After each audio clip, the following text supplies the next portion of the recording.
இலையோடும்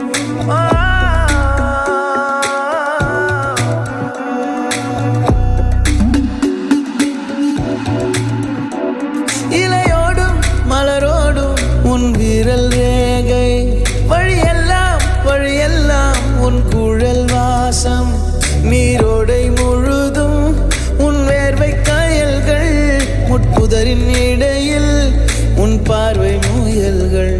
இத்தேடல் முடிந்தால் நீ அங்கே இருந்தால் என் நெஞ்சம் உடைந்தாலும் உடையும். கவிதைகள் அனைத்தும்